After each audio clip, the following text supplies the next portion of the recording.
with their legs apart, with their arm on the back of the chair next to them, with their chest kind of pushed out, in any case, in an open posture.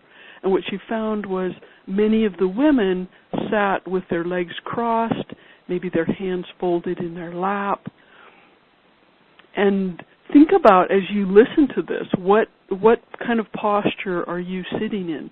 What kind of way are you expressing yourself?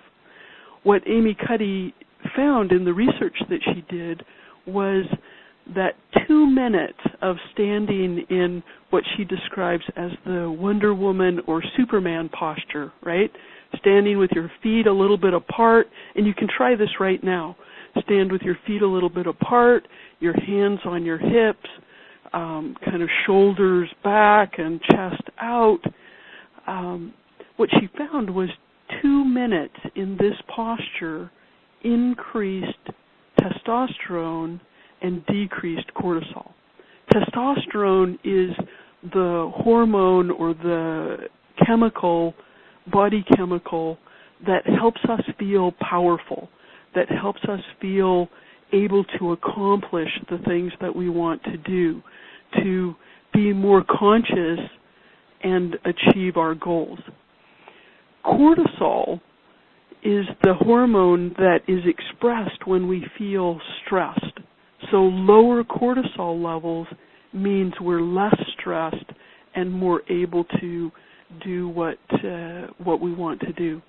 And if you think about stress and food addictions or other kinds of addictions, we often go to those things that we're addicted to, those repetitive patterns when we're stressed. So if there's a way that we can decrease our stress, we can be more conscious and more voluntarily expressing ourselves in the way that we want to be expressing ourselves in the world. So one of the things that Amy Cuddy suggested is before you do a presentation, before you go into a job interview, before you sit down to do a project that's meaningful and important to you, you can stand for 2 minutes in that Wonder Woman or Superman posture where your feet are apart, hands on your hips, and you're breathing and kind of getting yourself excited for what you're about to do. And it literally changes your chemistry. Yeah, that is really great. I wanted to pause here for a moment because I learned that from Cindy Wigglesworth talked about that last October in teaching the spiritual intelligence seminar down in Tustin, and I was part of that. And I started to use that. It's been really incredible. And recently we've had 2 losses of family members just in the last couple weeks, and also my nephew coming to live with me, and just so, all the stress coming at us, and just I know the importance of practicing, and I always talk about practicing your meditation or your stress reduction, but if you practice it when you're not stressed, then you bring it into a time when you are stressed. It's really important, and I've been doing that with my family members and through a very, very stressful time, and really talking about you can change your brain chemistry. You can bring your blood pressure down, your heart rate down, and we can do it pretty instantly. I used to experiment with a blood pressure cuff to think about something that was really upsetting to me, and then take my blood pressure, and then calming myself down and being on a Hawaiian island with no one around, my own space. And it's interesting to see how much your blood pressure can change. And we know all of this from biofeedback and things like that. You're bringing it to a whole nother level, really, when you're talking about even how you feed your body, how you live more of a conscious life by having clarity about where you're going.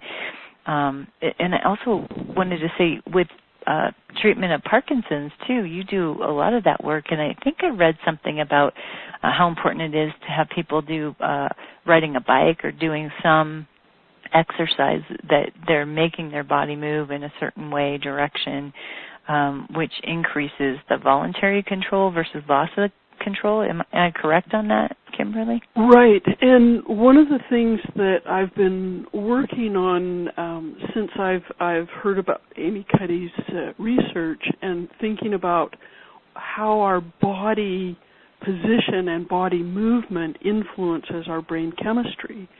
And what I found is that dopamine, because I do, as you said, do a lot of research on Parkinson's and work in my individual practice with people with Parkinson's and coaching with people with brain dysfunctions. One of the things I've found is one of the ways to improve our dopamine balance is to walk with long strides, so that, as you're walking, you're putting your feet down, there's a certain distance that feels comfortable, that feels normal to you, a certain distance between your feet. If you were walking on the beach, you would see the footprints, and there's a different footprint if you're walking, if you're focused on walking with long steps, or if you're running. And between different people, you'll notice different footsteps. So it's a fun exercise to do when you're on that Hawaiian beach. Oh, of course, if there's other people around. But one of the things, if you spend 2 minutes, say you're out for a walk, which is a great thing to do anyway, is to be outside in the natural environment. You take some walks. Just spend 2 minutes consciously walking with a longer stride than you normally would. And how this influences, or why I think this influences dopamine and brain chemistry, is that the reverse happens in Parkinson's. Parkinson's is too little dopamine, and schizophrenia too much dopamine. If you put it in a very simplistic way. And what happens in people with Parkinson's is they start to take shorter steps, and in the literature it's called shuffling gait, or a shuffling way of walking. And so they go to that position of walking with very short steps, and it's not that their legs can't take long steps. It's not that the joint movement is restricted. It's that the nervous system, the signals that the nervous system is sending aren't as good, and so they take a shorter step. So if you consciously do the opposite of that, it's going to help to balance dopamine. In a recent article, 2011 article on consciousness and dopamine and acetylcholine, the researchers say not only is self-awareness chemically regulated, right, which means that how self-aware we are is regulated by our brain chemistry. Not only is self-awareness chemically regulated, but the reverse may be true. The reverse may be true. And what they're saying here is that our self-awareness influences our brain chemistry. And so the more time we spend with an awareness of the feelings and sensations that we have inside of our body, the feelings and sensations that are coming into us from our surroundings, our response to those sensations, the more time we spend consciously doing that, the better our brain chemistry is, the better that balance in our brain. And I think the opposite is true, where the more we just get into a pattern and do the same thing over and over. And I don't know if you've had that experience where you're driving to work and you get there and you think, oh, I don't even remember the last 15 minutes. Right?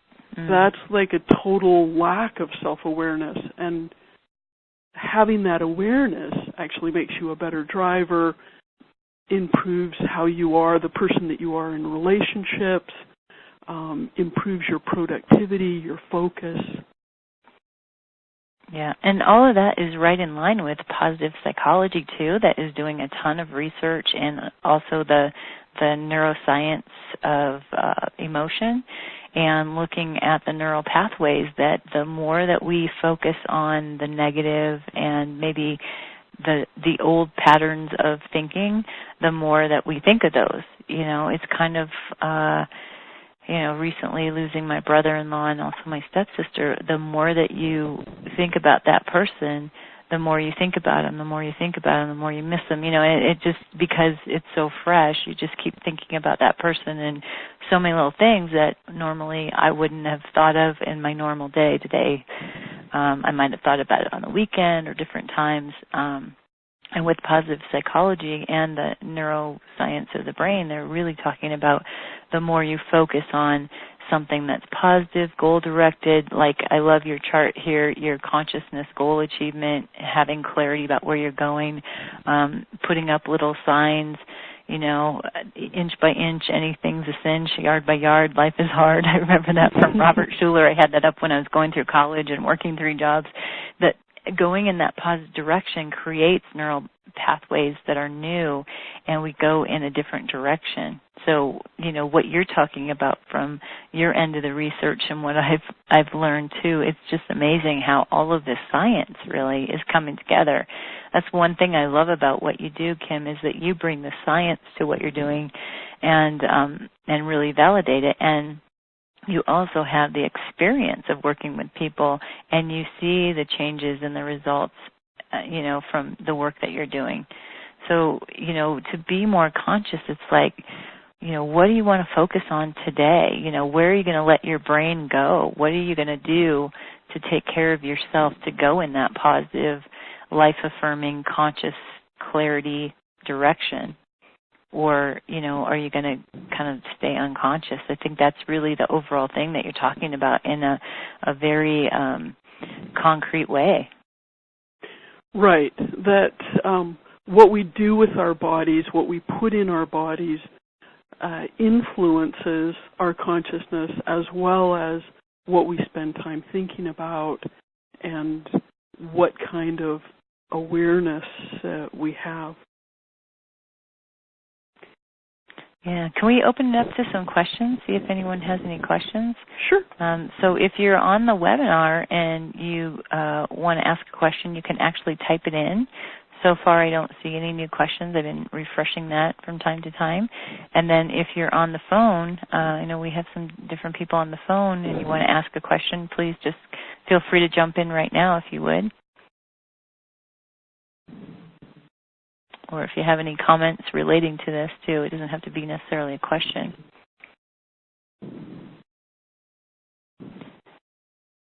So, let's see. Nobody on the phone is asking any questions. So I'm going to keep refreshing, and then we can come back to questions. Sometimes it takes a little while for people to, think of their question now and type it in. So we can always come back to that. So you want to continue on and tell me what slide I should be on? One of the other things I want to talk about is just about color. And if you think about color, it's definitely a sensation. And, we have control over a lot of color in our life. So if you go, it's a couple of slides. Yeah, I got color therapy. Mm-hmm. Yep. We have a lot of control over color in our lives. We have control usually over the color on the walls in in the space where we live and work or play, what kinds of images we put on the wall, and we have control over typically our clothing, what colors we choose to wear. We have control typically over the food that we eat and whether we eat primarily white food or if we eat multicolored foods. There are a lot of ways in which we have control over color in our lives, and sometimes we just get into a rut, if you will, and we just always wear the same clothing, put up have all the rooms the same color, different things. But there are a number of there's a number of ways that we can use color to be more conscious and to be healthier. There are colors associated with each of the acupuncture elements. For example, wood element is associated with green, and the wood element is also associated with growth and vitality, and the gallbladder and the liver, as well as the emotion of anger. So if you think about all those things as doorways into ways to improve our life, we could improve gallbladder and liver health and improve growth and vitality in our body by managing our anger or wearing the color green or expressing more compassion. So all of those things are kind of that are tied in together in traditional Chinese medicine. You can think of those as influencing each other, and one doorway leads you into a whole range of improvement, so that liver health can be improved by decreasing your anger, but it can also be improved by walking in a green or natural environment in a greater to a greater amount. The other elements are the metal elements associated with lung and large intestine. So, this is a time when a lot of people have colds or flu or respiratory issues. And in traditional Chinese medicine, the lungs and the large intestine are also associated with clarity and precision. So that is your clarity also dampened down when you have a cold or a flu? Usually you're not thinking as clearly when you're feeling sick like that. Or when you're feeling a lot of grief. Grief is also the emotion that's associated with the lung and large intestine. And the color... Interesting. Is there a counter white. for that, knowing that I'm going through grief right now? Right. Is there So a counter? if you think of it as this little constellation, one thing would be if you wanted to decrease your grief or manage your grief in a better way, then improve your lung health or improve your large intestine health, or wear or surround yourself with the color white more. Interesting. The virtue associated that kind of counterbalances grief is justice. So if you think about, sometimes when we're grieving, especially grieving a loss, it doesn't feel like there's justice in that loss. But sometimes we can find in other areas of our life a sense of justice, a sense of rightness, a sense of this is the way that things are meant to be, and that can influence that whole constellation of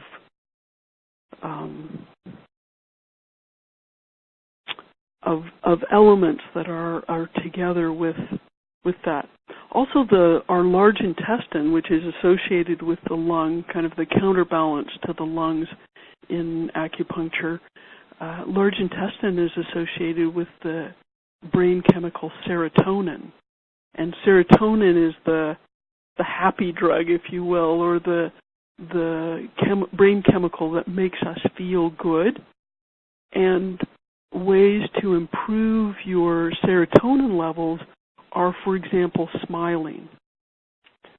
So, you may not feel like it, but if you spent 2 minutes consciously standing in front of the mirror and smiling at yourself, it literally changes brain chemistry, changes how you feel.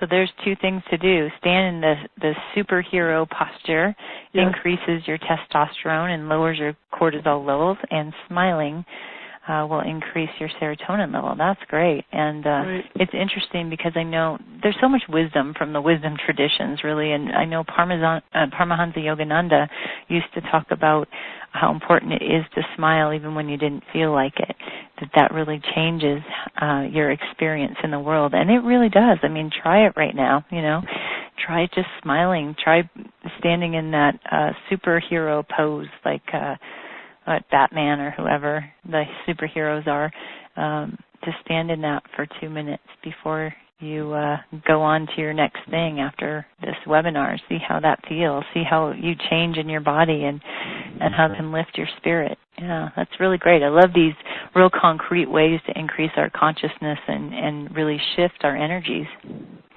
And the other thing that you can do is anything that you want to improve in terms of either the grief component or digestive component is to do these things before you eat. So stand for a couple of minutes in the Superman pose before you sit down to your meal. And as you're doing it, think about what is the food that you're about to eat? Where did it come from? What are the colors? What are the shapes? Which is your favorite food?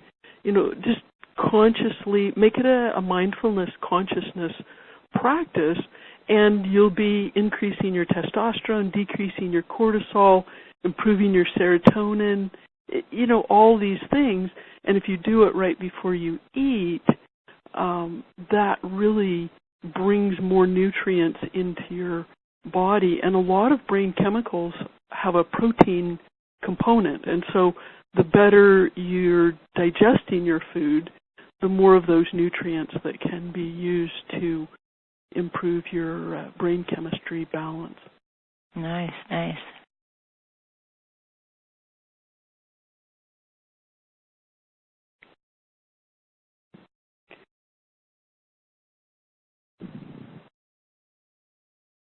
Do I need to go on to another slide now, the color therapy and vitamins?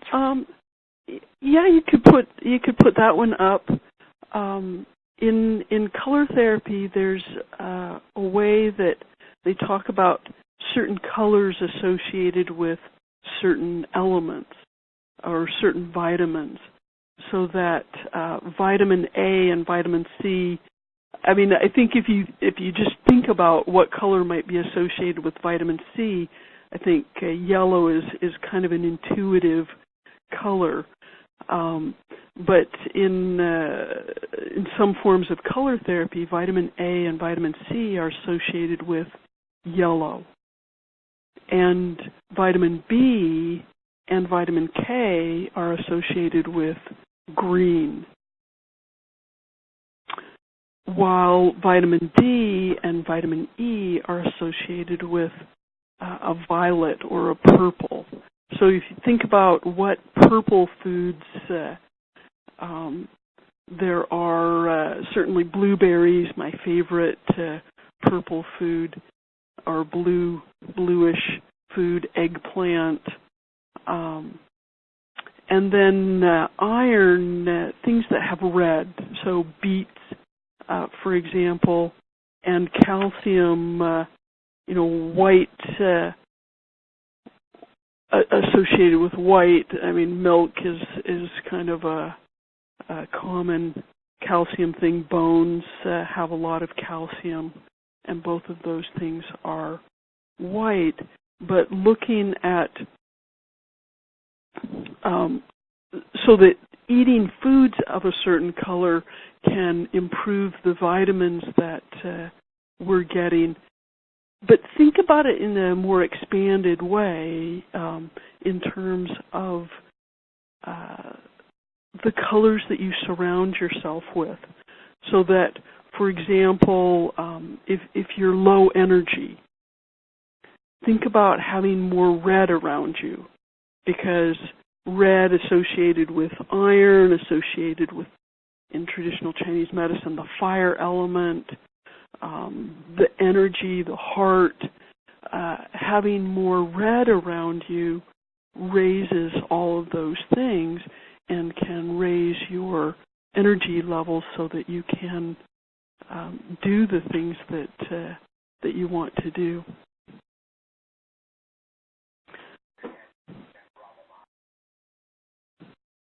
And the final slide that I have here is about timing of things. What changes, and then I'll print that out and come back down and get it. In changes that timing that happens that's associated with the different traditional Chinese medicine elements it's like a clock. It's the traditional Chinese medicine clock where the elements, the wood elements of gallbladder and liver are associated with the evening time from 11 p.m. to 3 a.m.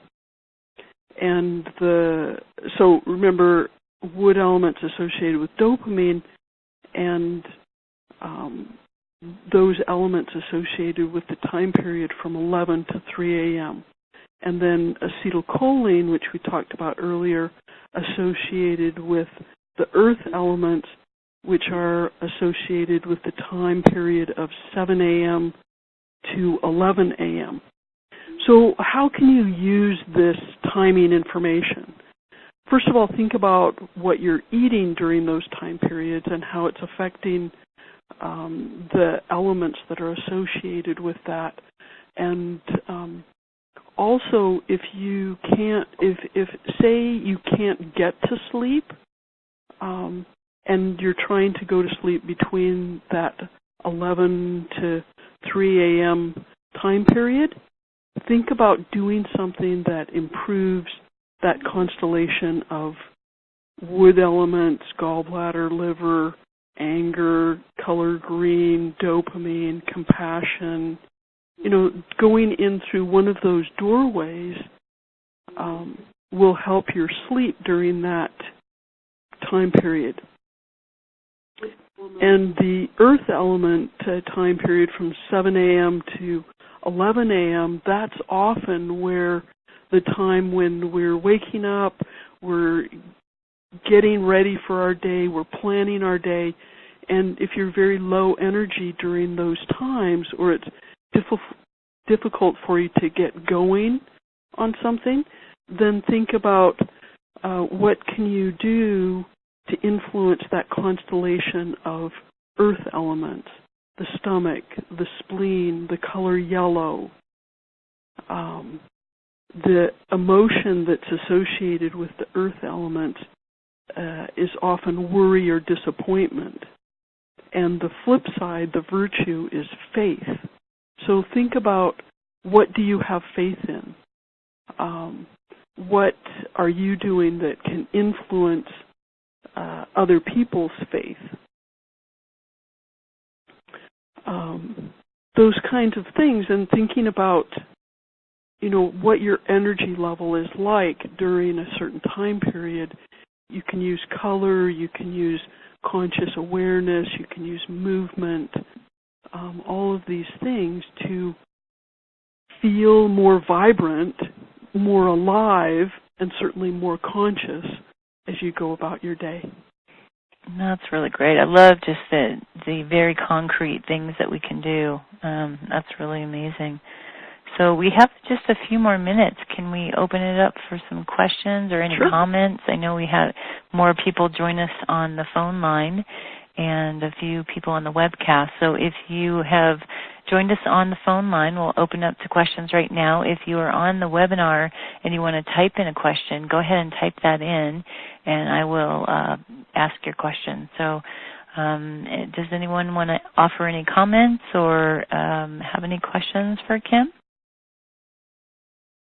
Hi, this is Marge Britt. Hi, Marge. How are you? I am good. What a wonderful webinar you're doing. And I have a question. One of the things that I know that's interrelated with my brain chemistry, because I can feel it, is that in the morning when I wake up, I'm very alert, very clear. At lunch, often I begin to experience a bit of fuzziness that comes in. I have a feeling it has to do with food, interestingly, although I haven't pinpointed it.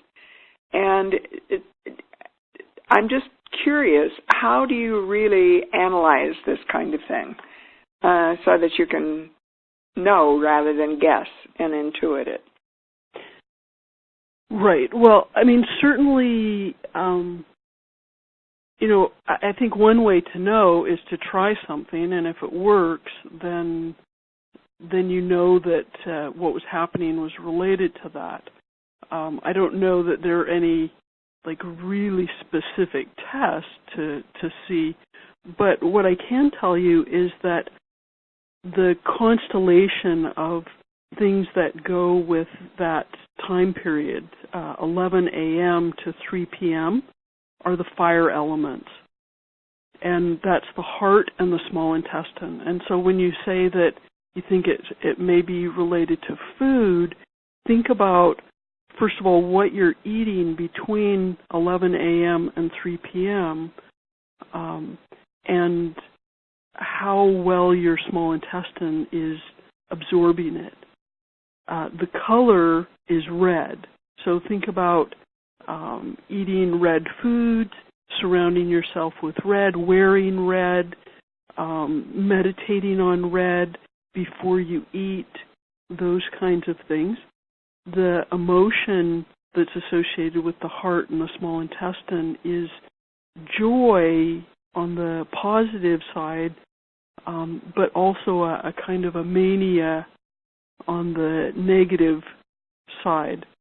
So if you think about during that time period, I think of mania really as being a frenetic repetition of a pattern. So I think that there's an unconsciousness that goes with mania, where with joy, I think there's more consciousness.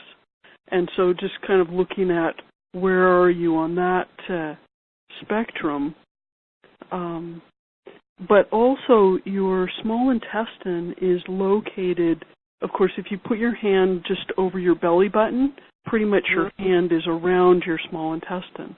I'm sure you know where your heart is. Around the solar plexus you're talking about then. Yes.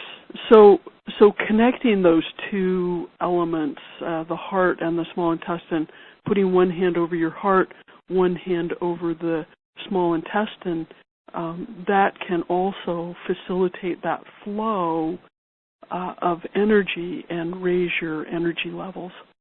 Wow. That's really interesting, too, because that is an exercise that we use for self-soothing that we learned from Daniel Siegel, who's done a lot of research in attachment disorder and reconnecting to self, but it's also a self-soothing. So that's interesting just to kind of even think more. I wouldn't be able to really take all that in right now, but kind of think about how that goes together with the heart and the small intestine even for self-soothing. Mm-hmm.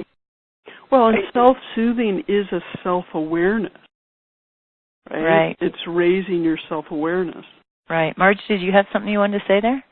Because I've intuitively done that for years and not had any specific reason for it except connecting gut and heart. Mm-hmm. But the question I think I have is, what would be some red kinds of foods that would be good for me to focus on? Beets, you mentioned? Beets are great. Tomatoes. Okay. Raspberries. Strawberries. Fabulous. Chili? I don't know. Chili can be red or... chili. Tomato salsa. Yeah, nice. It's still tomatoey. Yep. Yeah. So anyone else have some questions? I want to get to everyone. If there's someone else that would like to make a comment or has a question who's on the phone line. So far we don't have any questions from our webcast people. Hi, this is Antoinette. Hi, Antoinette. How are you today? I'm doing well. I am so grateful to be on this call. Wonderful. I have just recently turned the corner of my third illness since Thanksgiving week, and started New Year's Day. And I think because they were back to back to back, I was totally energy depleted, not able to sleep, and just had so many issues and complications. And the timing of this is great, but my question is with regard to, just the ongoing illnesses. I was hit with 3 of them, and then there's also the family component. There's, 3 members of my family are having a variety of chronic illnesses, and it just seems like it just one thing after another. Any thoughts or insights, unless that's too big, but the information I've received has been just absolutely terrific, so thank you. Oh, you're so welcome. I would just reiterate that exercise, the Wonder Woman exercise, where you're standing, hands on your hips, feet apart, in really a very powerful position. That Amy Cuddy showed that literally it changes cortisol levels. And the less stressed we are, so lower cortisol means less stress, and stress makes our immune system worse. So that if you decrease your physically how you're feeling the stress in your body, your immune system starts to function better. So that not only can it help you to heal, but it can help prevent any other kind of illness coming on. And, if for some reason a person couldn't stand and do that, just think about even laying down in the bed, you could be in that position, or seated with your arm on the back of the chairs next to you. The point is to have an open posture, and this improves your immune system because less stress means your immune system works better. And also, again, the earth elements in traditional Chinese medicine associated with the stomach and the spleen being one of the primary components of the immune system. So that yellow color component can be helpful. Thank you. Mm-hmm. That's really great. And to look at what parts of the body, according to your color therapy and the different parts of the body, to look at what parts of your body are sick and need that attention too. It seems like choosing that color, that would be really great. I want to say too that this recording will be available as soon as we're finished here. The recording, along with the slide presentation, will be a video that you can watch again or share with other people, maybe in your family and things like that if you wanted to. It'll be available. And if you're not already signed up for the Raising Consciousness Now email list, I would suggest to do that, because I will send out the all of our webinars and our blog information, our blog articles, and our Consciousness Now TV videos. We send out an email every week or two and let you know what events have occurred, and you have the links right there as well. So And some of this information is in the blog that was posted associated with it as well. So you have it written there, so you might want to check that out. Yeah, which is a really great blog. And when you're talking about it, Kimberly, it just seems to really bring it to life for me, too. Mm-hmm. So I experience it in a whole nother level by, that's what I love about webinars and teleseminars is we get to experience you and kind of go more in depth with some of the things or ask questions and tweak it the way that we need it to be. So that's the lovely thing about this as well. So any other questions before we finish up, or any other comments you want to give to Kimberly?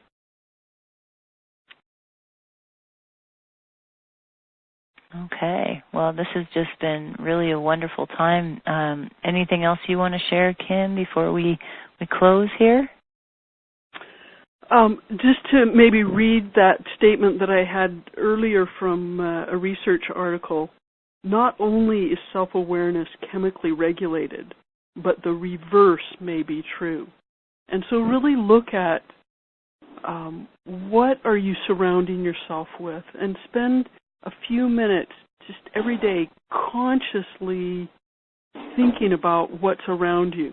We joke sometimes that our mothers said to us, "Oh, sit up straight," and we sat up straight for a minute or as long as we held it in our consciousness, and then we went back to our normal posture.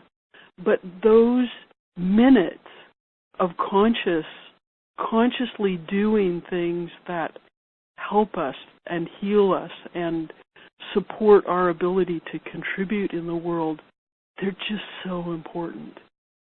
Yeah. Well, thank you so much. This is Veronica Tracy Smith here, and I'm a co-founder of Raising Consciousness Now and Consciousness Now TV, and we've had Kimberly Burnham here, the Nerve Whisperer. She's also been our Person of the Month for January, and it's been so good to be with you, Kimberly. I just so appreciate your information, your knowledge, the research, and the concrete ways that you help us to really understand this research and what you're talking about. So thank you so much for being here today, Kim. Oh, thank you. It's been great fun. All right, everyone, have a great day. And we also have another webinar today at 4 o'clock on writing blogs, believe it or not. We're going in a totally different direction with Reverend Kelly Isola, who's also an online expert when it comes to websites and blogs. So everyone, have a great day. Thank you.